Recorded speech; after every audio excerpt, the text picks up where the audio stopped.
izay tena toeram-pilalaovana iray nalazana kotsinay amin'ny Dadabe anay. Vehivavy iray mianana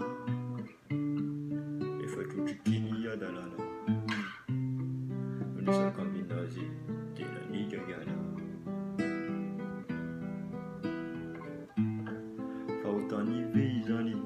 satria natoy ivery ny dada ilalao fety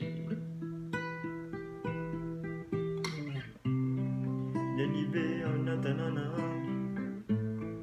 tsy mba lalo zany adalany zany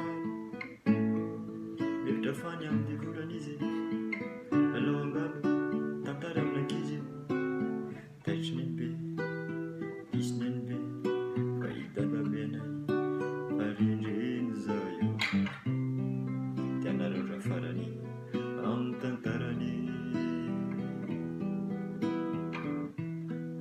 na izao aza menatra nefa nizakiny amantatra matatra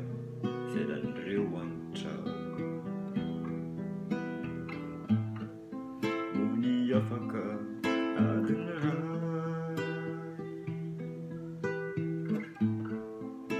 le ny dada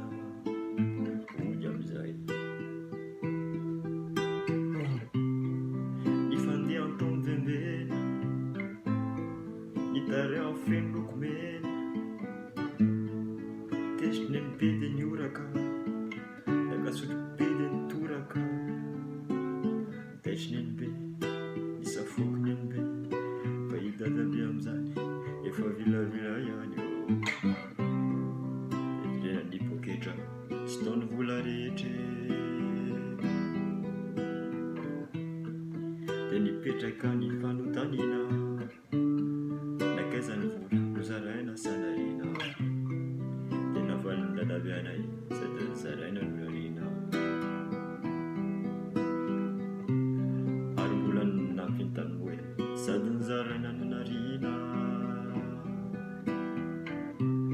sady nifarana tamy hoe sady nizaraina nolariana.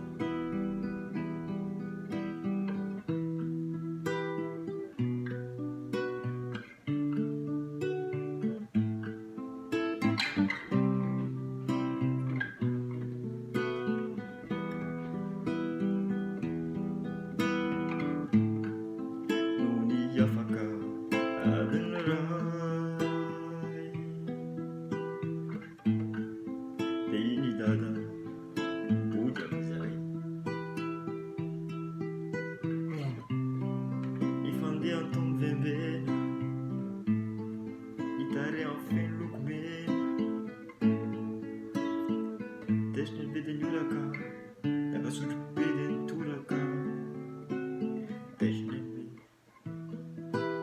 isafokoneny be fa Dadabe amizany efa vilavila ihany eo tenena ny poketra tsy taony vola rehetre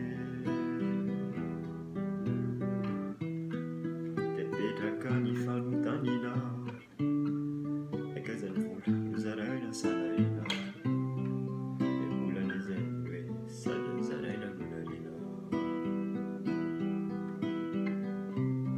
ary mbola nampiny hoe sady nizaraina